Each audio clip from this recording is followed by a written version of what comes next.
Sri Bhagawan Ramana Maharshi's teachings on self-liberation.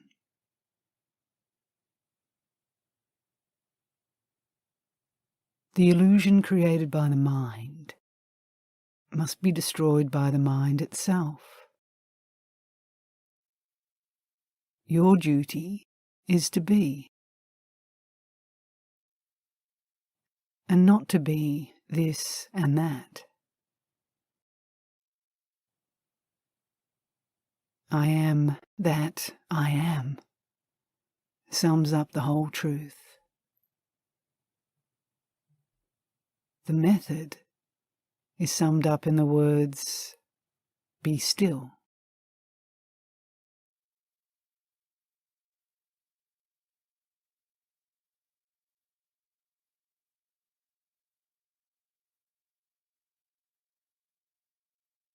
Stillness means destroy yourself.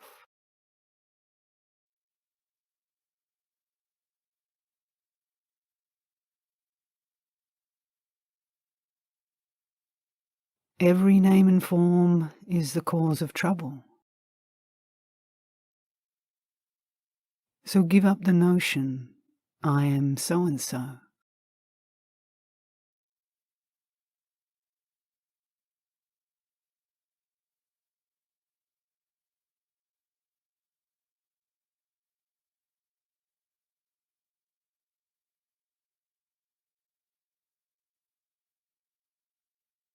All that we have to do is to give up identifying the self with the body, with forms and limits.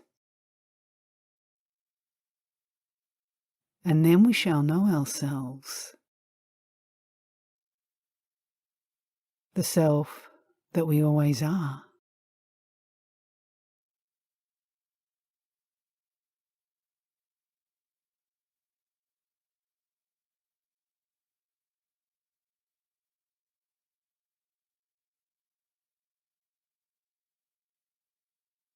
Do not associate with the mind that rises like the goddess that smites one with love. Destroy it by abiding in the self. Should you succumb to its spell and embrace it, alas, it will destroy your life by drowning you in the intoxication of pride.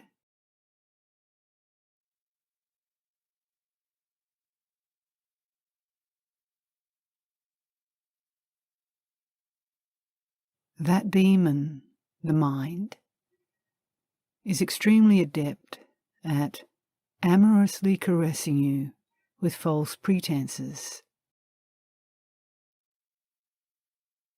Heed this warning. From now on, stay away from that sinful one without even mentioning its name.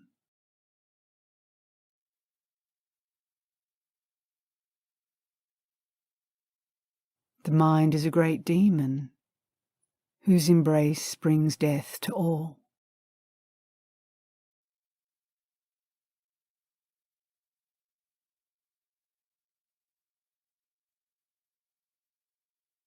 It somehow seizes everyone and brings them under its spell.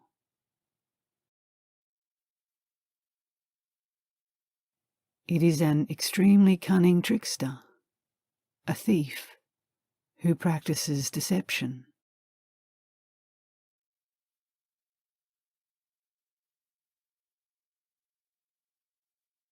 One who is forgetful of the self, mistaking the physical body for it, and goes through innumerable births, is like one who wanders all over the world in a dream.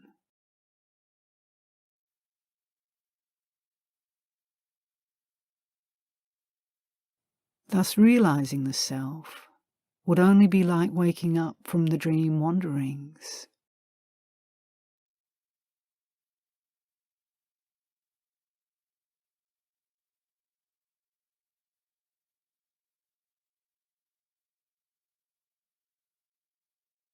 Know that the path of knowledge and the path of devotion are interrelated. Follow these two inseparable paths without dividing one from the other.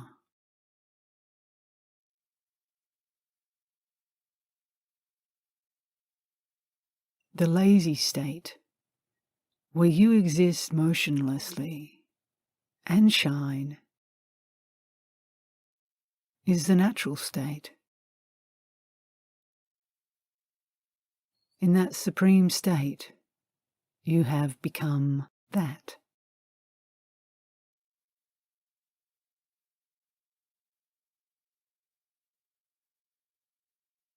It cannot be attained except by direct and excellent austerities. You should honour those who are therefore established in that laziness as holy beings.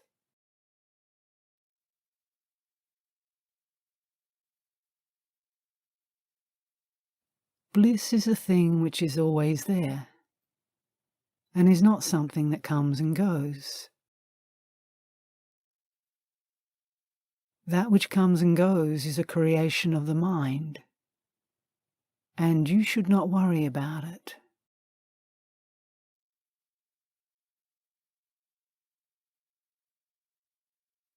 An I rises forth with every thought, and with its disappearance, that I disappears too. Many I's are born and die every moment. The subsisting mind is the real trouble.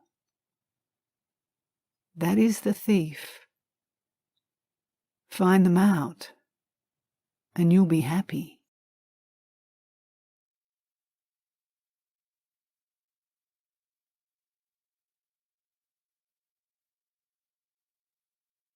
During worldly activity, if your attention is fixed on the fundamental reality, there is no difficulty.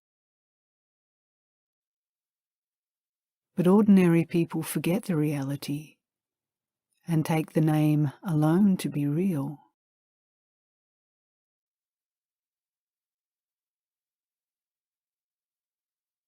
The different I's are not real. There is only one I.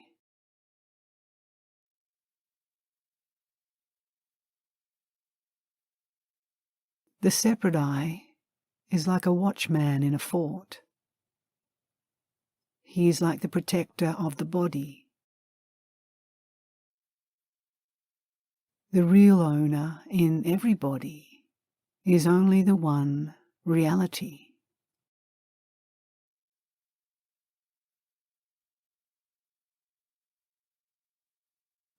So when the separate I surrenders to the real I, then because the idea of a separate self who owns the body disappears, I and mine are eliminated.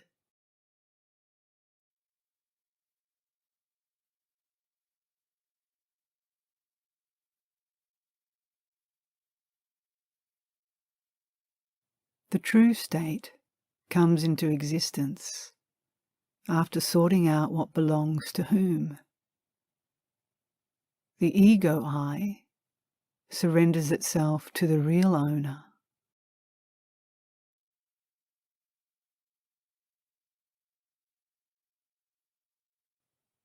Many fear that with the destruction of the mind, they themselves will cease to exist. But destruction of the mind is nothing to be feared. What we conceive of now as mind is only a combination of restlessness and dullness.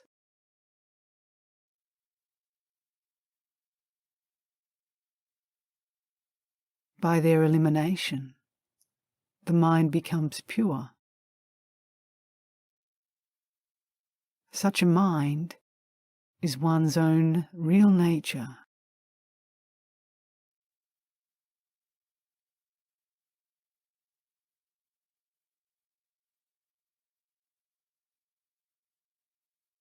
One who considers the body to be themselves is an ignorant person. One who regards themselves as the self is the enlightened one who has realized the self. The one self, the sole reality alone, exists eternally.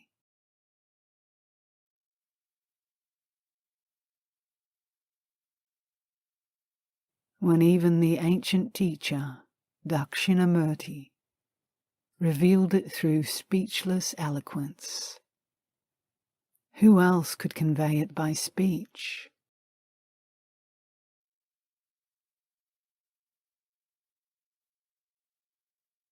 Since past and future have never been without the present, to know the eternal now is to know the truth.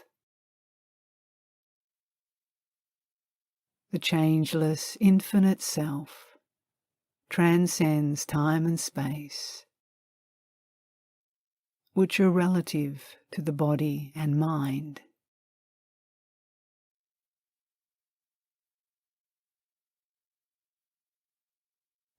The sage, who has realized the self, transcends both free will and destiny, with which only the ignorant are concerned. To the ignorant, the I is a self, limited to the body. To the wise, the I is the infinite self.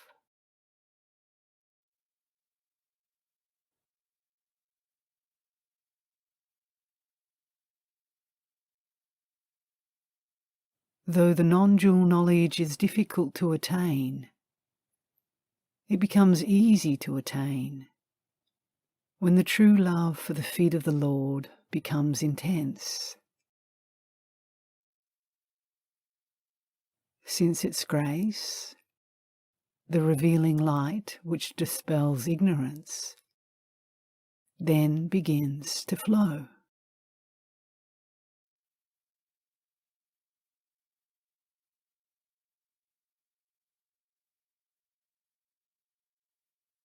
If the agent upon which the karma depends, namely the ego, merges in its source and loses its form, how can the karma which depends upon it survive?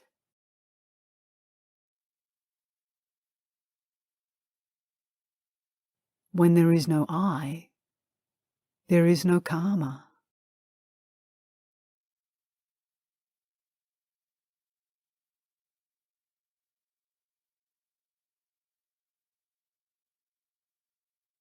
Only when the self is gained is permanent, perfect, blissful peace attained.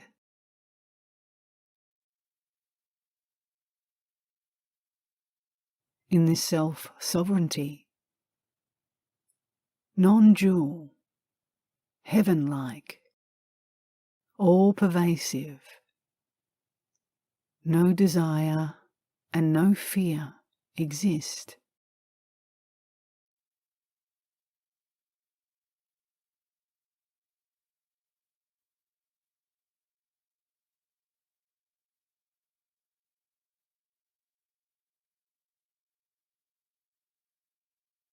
Beyond the reach of words extends the sage's greatness.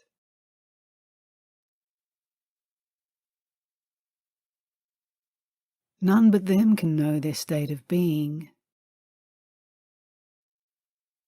vaster than the sky.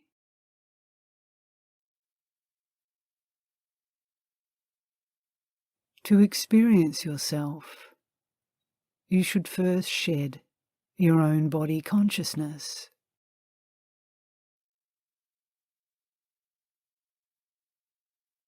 One who turns inward with an untroubled mind to search where the consciousness I arises, realizes the self and rests in that like a river when it joins the ocean.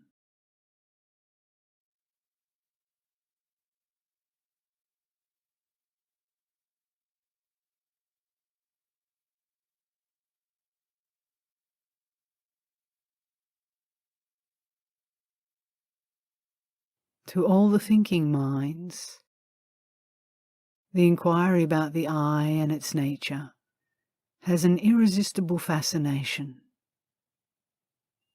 Call it by any name: God, self, the heart, or the seed of consciousness. It is all the same. The point to be grasped is this: that heart means the very core of one's being, the centre, without which there is nothing whatsoever.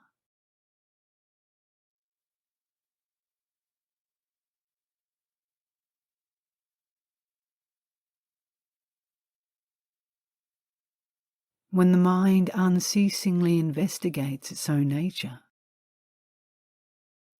it transpires that there is no such thing as mind.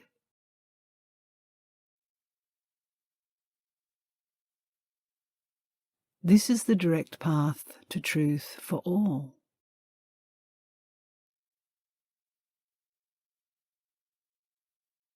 The mind is merely thoughts. Of all thoughts, the thought I is the root. Therefore the mind is only the thought I.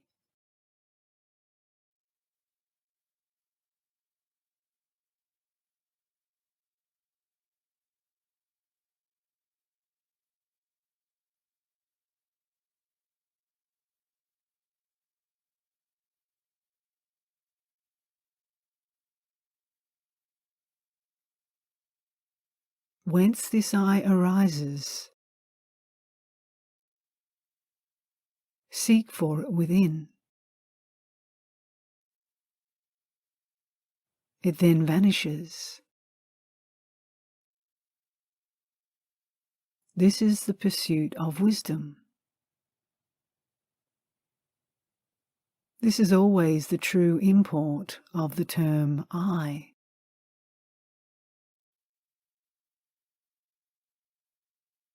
For we do not cease to exist, even in the deepest sleep, where there is no waking I.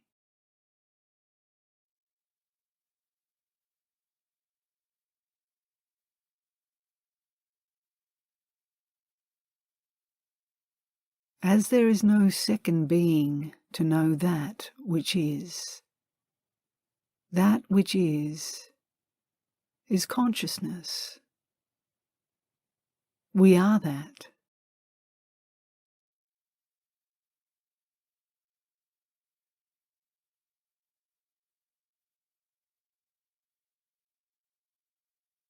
The state we call realization is simply being oneself,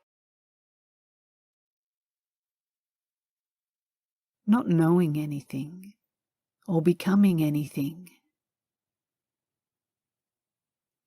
If one has realized they are that which alone is, and which alone has always been, they cannot describe that state. They can only be that.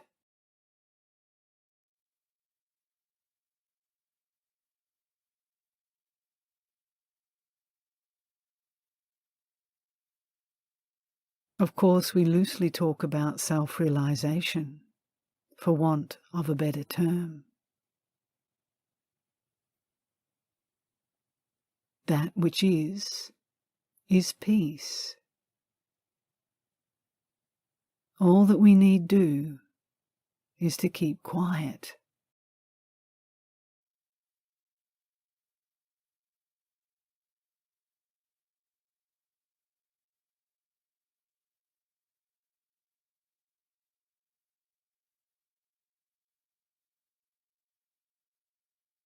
Peace is our real nature.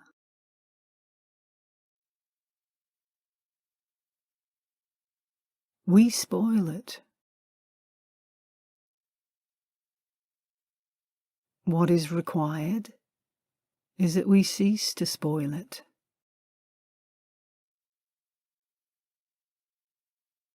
For instance, there is space in a hall. We're not going to create space anew.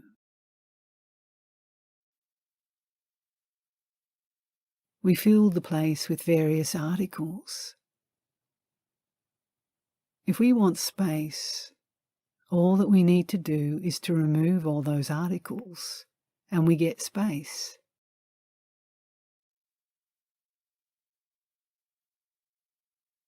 Similarly, if we remove all the rubbish from the mind, the peace becomes manifest.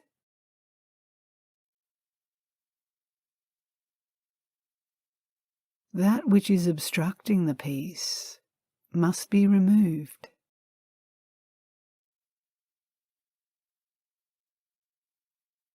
Peace is the only reality.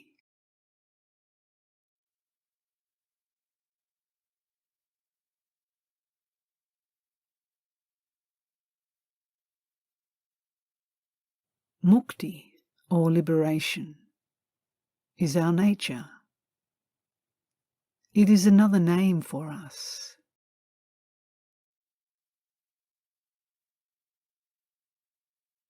Our wanting mukti is a very funny thing.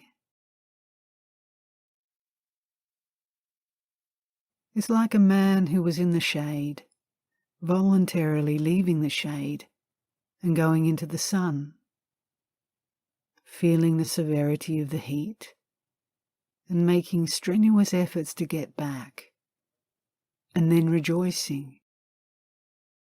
At last, I have reached the shade. How sweet is the shade!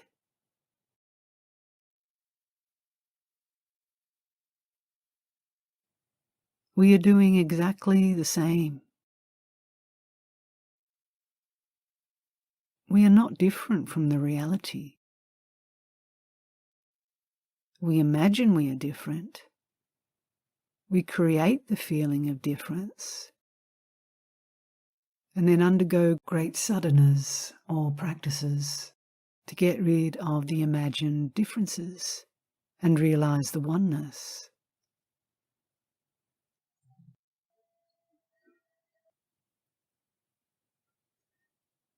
But why imagine the differences and then destroy it?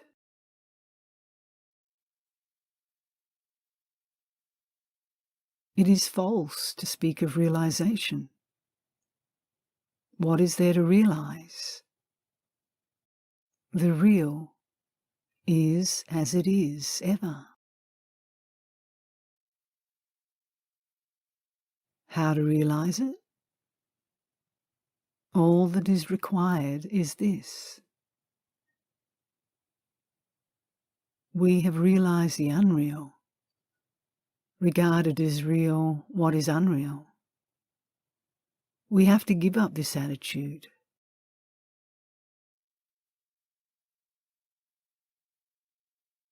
That is all that is required for us to obtain jnana, or wisdom.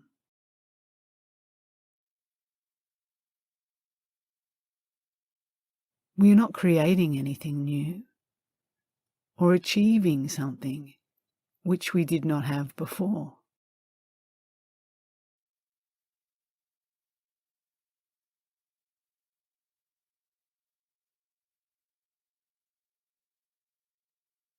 Effortless and choiceless awareness is our real state.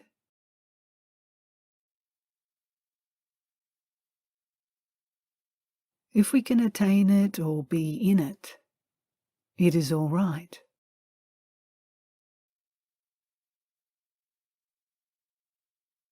But one cannot reach it without effort. The effort of deliberate meditation.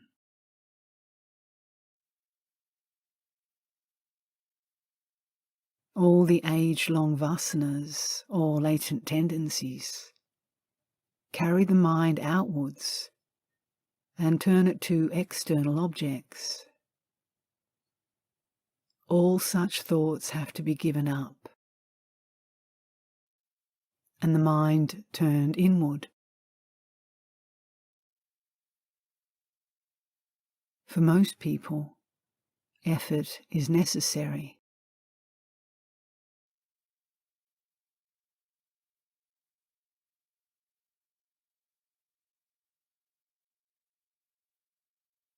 Be quiet or still.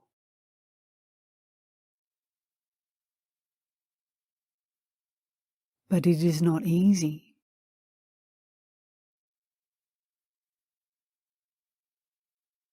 That is why all this effort is necessary.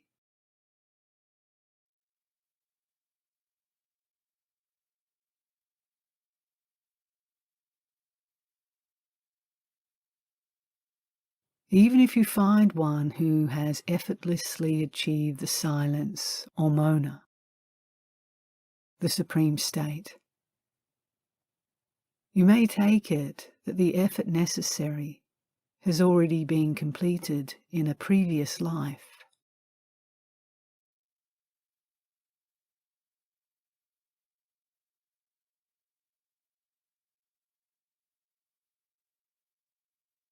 Such effortless and choiceless awareness is reached only after deliberate meditation.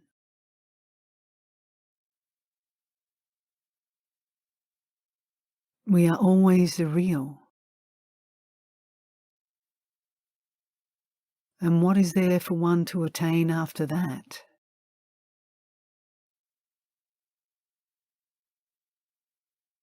What is changing? What appears and disappears? What is not real, we regard as real.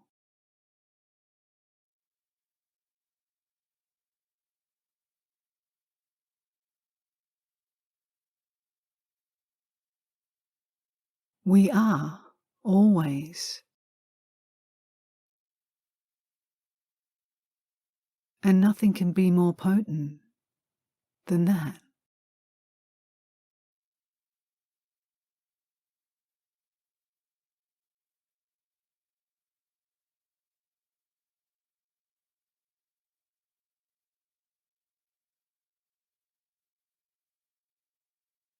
The self is not attained by doing anything other than remaining still and being as we are.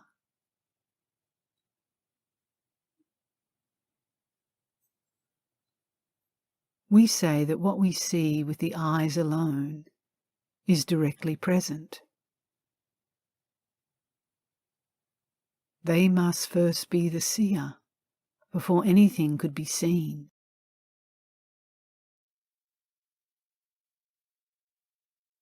You are yourself the eye that sees, the infinite eye.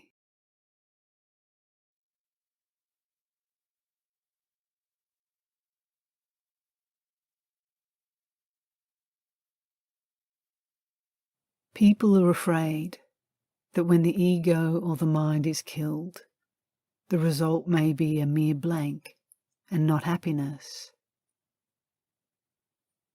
But what really happens is that the thinker, the object of thought and thinking, all merge into the one source, which is consciousness and bliss itself.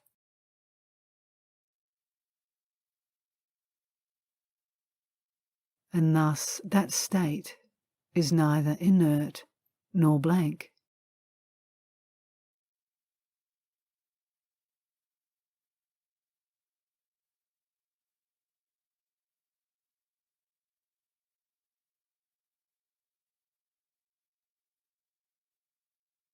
I do not understand why people should be afraid of that state in which all thoughts cease to exist and the mind is killed.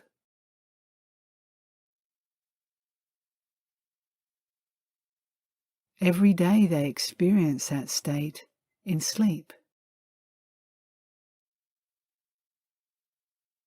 There is no mind or thought in deep sleep. Yet when one rises from sleep, they say, "I slept happily."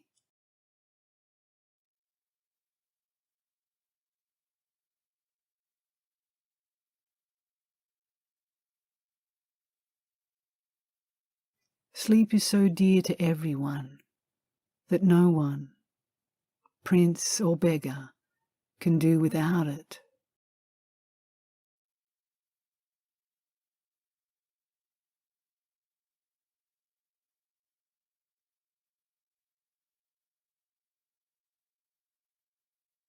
What happens when you make a serious quest for the self is that the I thought as a thought disappears. Something else from the depths takes hold of you. And that is not the I that commenced the quest.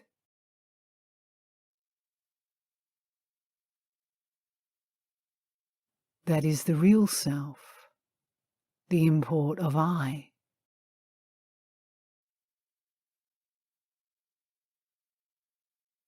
It is not the ego, nor the mind. It is the Supreme Being itself.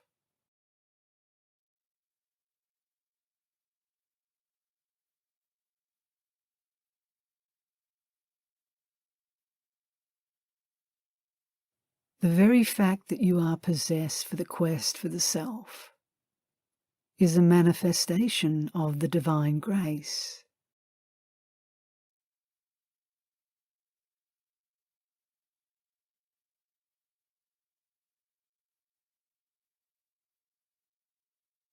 It is in the heart, the inner being, the real self. It draws you from within. You have to attempt to get in from without.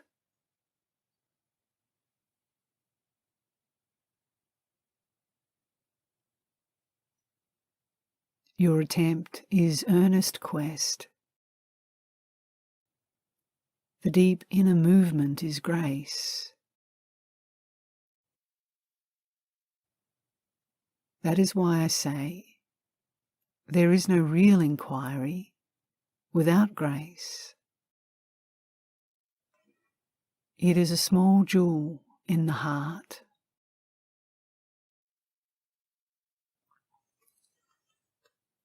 Nor is grace active for one who is without inquiry. Both are necessary.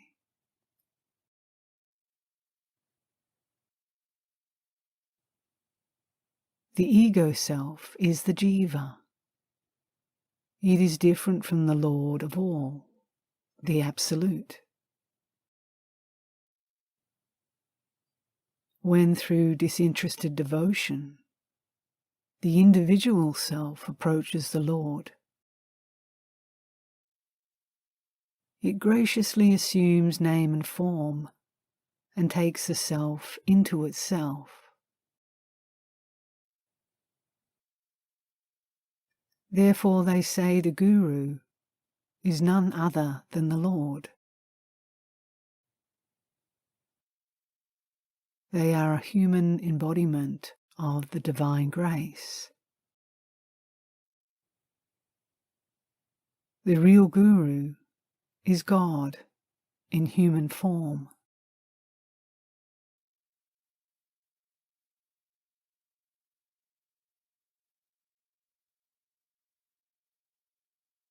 Knowing oneself is only being oneself, as there is no second existence. This is self-realization.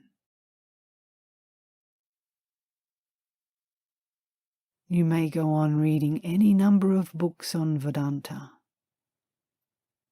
They will only tell you, realize the self. The self cannot be found in books. You have to find it for yourself, in yourself.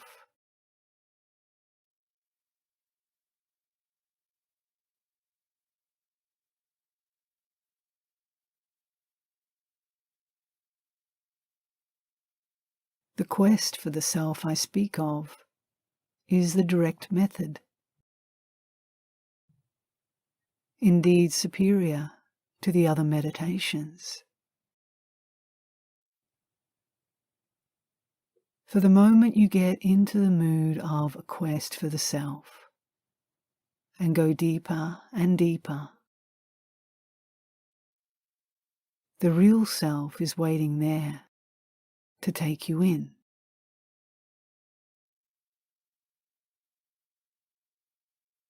And then, whatever is done by something else. And you have no hand in it.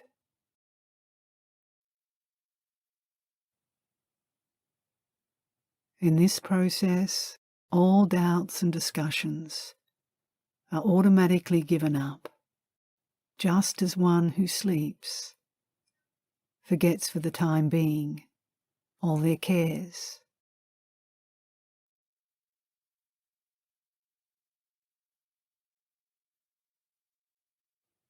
The Lord, whose home is the interior of the heart lotus, and who shines there as I, is extolled as the Lord of the cave.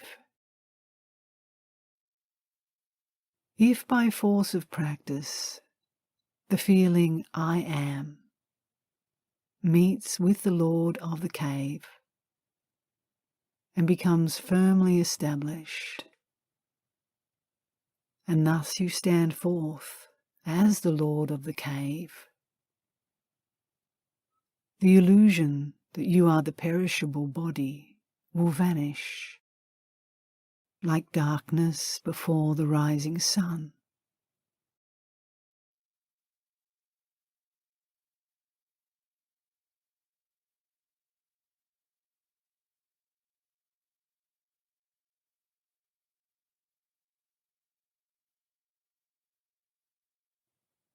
But if we regard ourselves as the doers of actions, we shall also be the enjoyers of the fruit of such actions.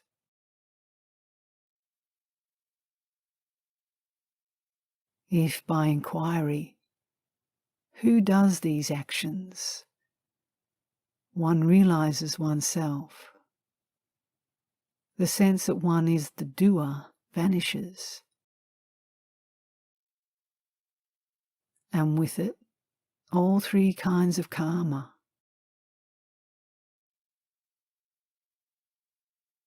This is a state of eternal mukti, or liberation.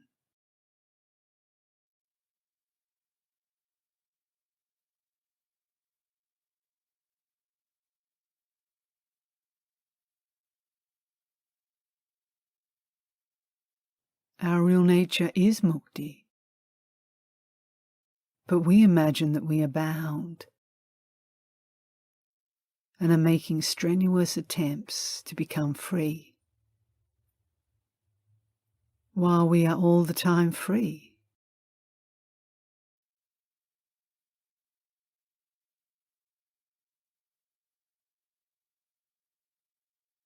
This will only be understood when we reach that state.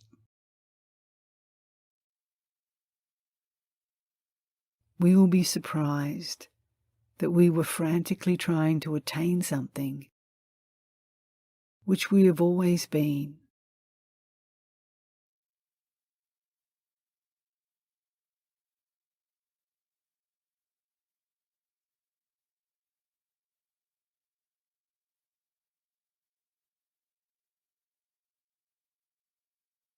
The dyads, or the pairs of opposites, such as pleasure and pain, and the triads of the differences, such as a knower and the known, and the process of knowing, depend on one thing: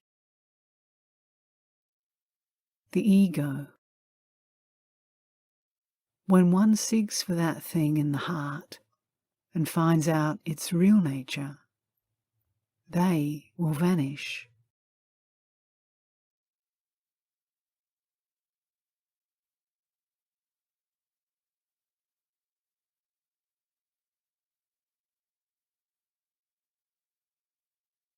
Those alone who have found out the real nature of the ego have seen the reality. They will have no more doubts or anxieties.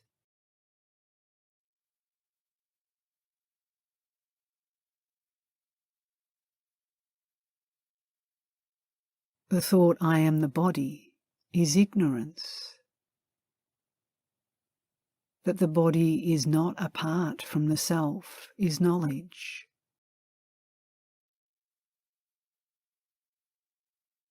The body is a mental projection.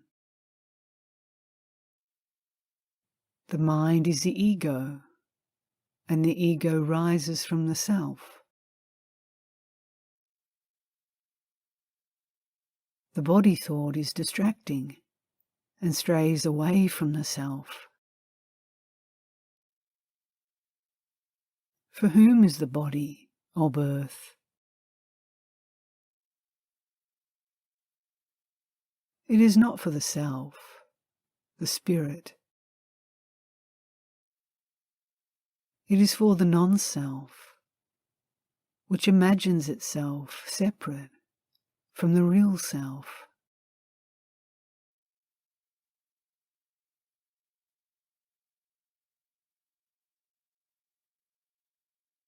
So long as there is the sense of separation, there will be afflicting thoughts.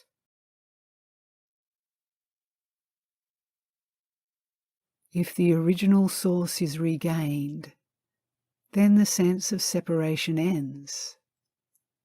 There is peace.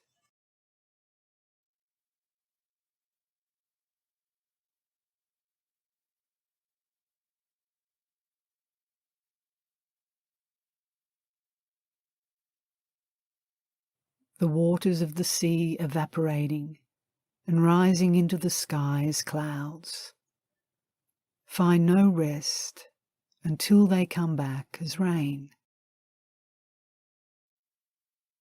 and finally rush back to the sea.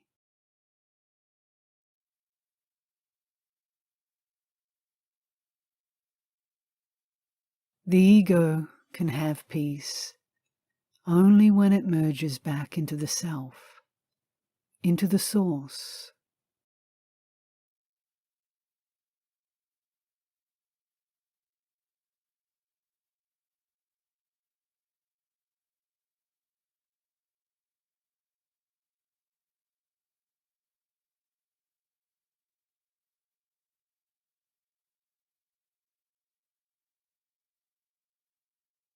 The jnani appreciates all distinctions,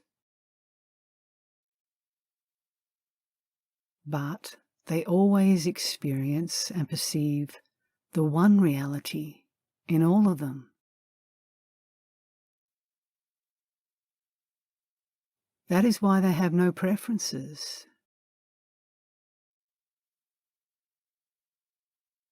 Whether one moves about, talks, or acts, it is all the one reality in which they act, or move, or talk.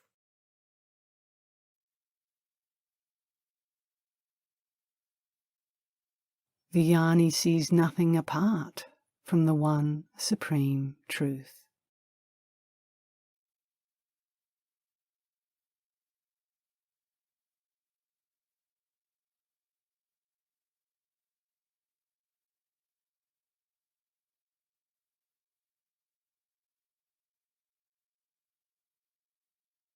The transcendental awareness I speak of is the natural state,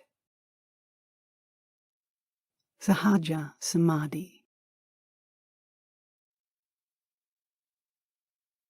Here you are naturally poised.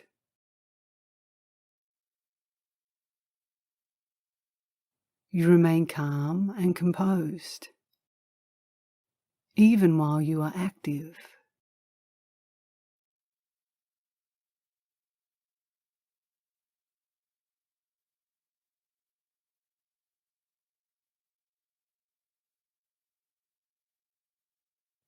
You realize that you are moved by the deeper self within.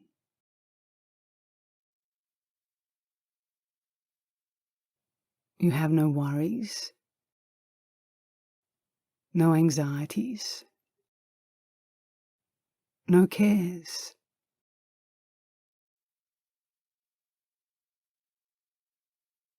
You realize there is nothing belonging to you.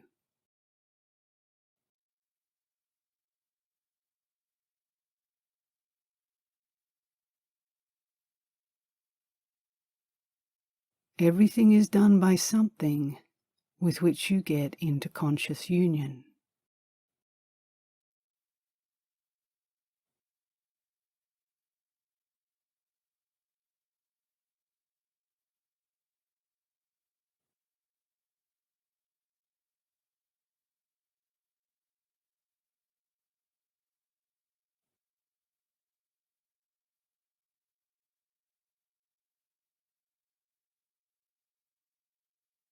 Natural being, or natural abidance itself, is without concepts.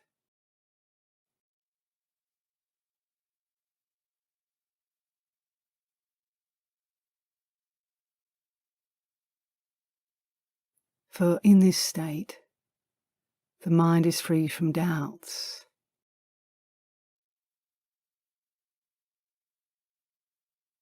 It has no need to swing between alternatives of possibilities and probabilities.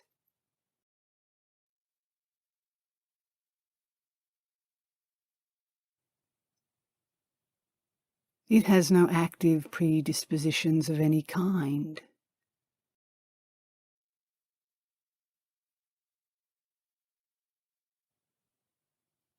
It is sure of the truth.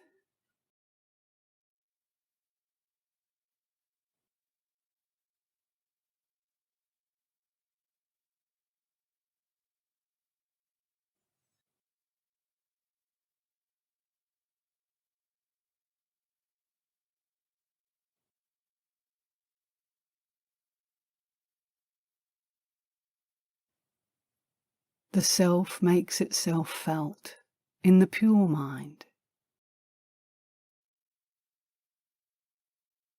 so that even when you are in the midst of thoughts, you feel the presence. You realize the truth, that you are one with the deeper self, and that the thought waves are only there on the surface.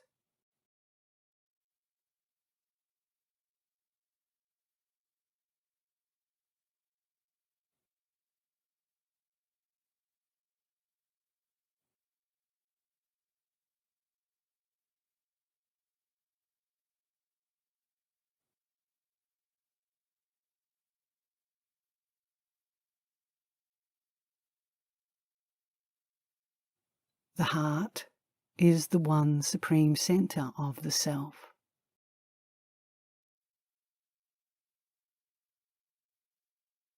You need have no doubt about it.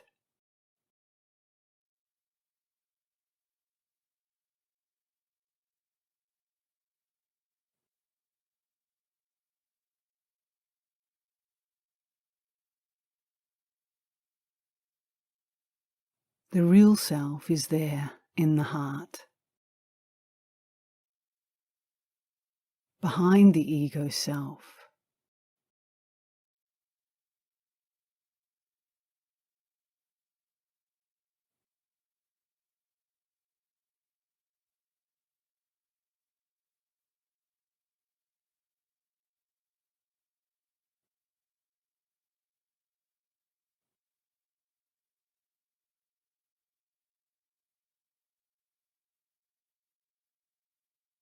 But the reality cannot be known with your mind.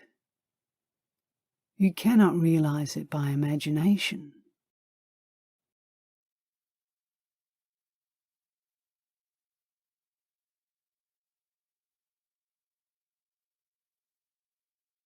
The only direct way to realize it is to cease to fancy and imagine,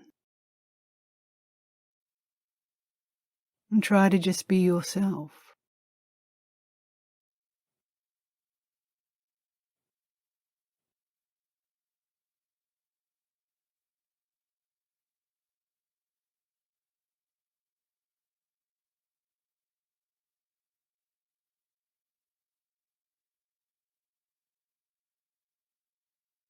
Then you realize, or you automatically feel,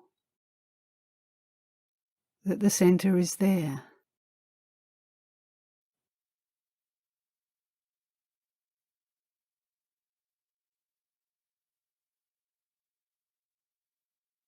This is the center, the heart of being, spoken of in the scriptures as the cavity of the heart.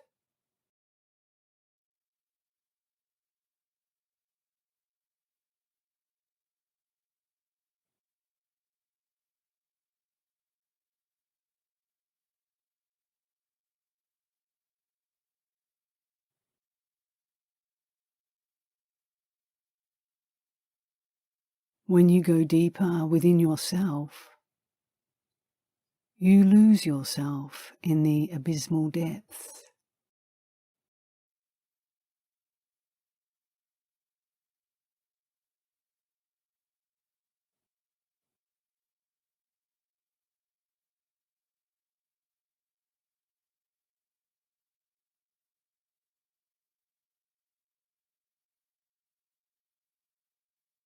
Then the reality takes hold of you.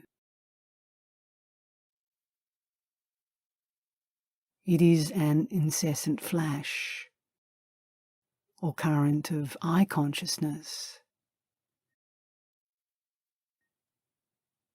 You can be aware of it, feel it,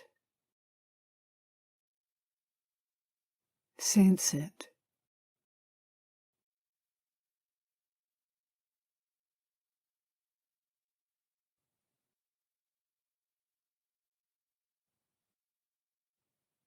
This is what I call self-manifestation.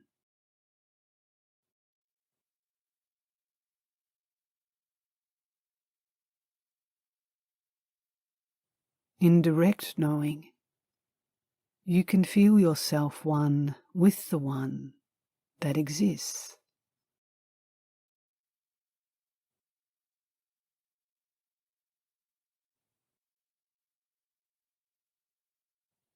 The whole body becomes a mere power, a force current.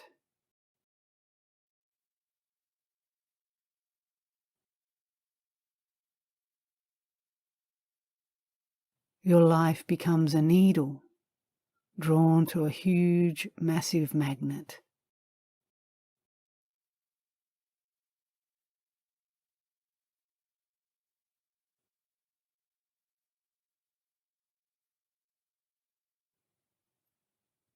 And as you go deeper and deeper, you become a mere center.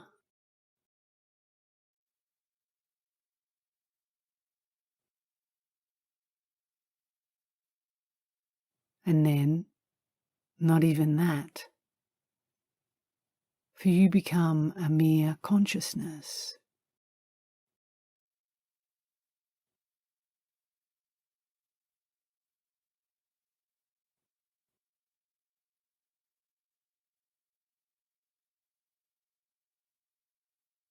There are no thoughts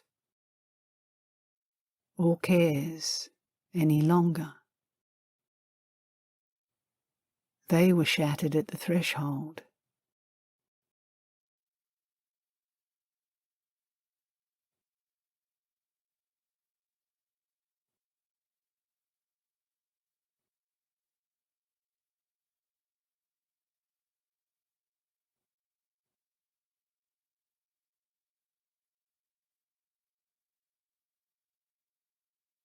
It is an inundation.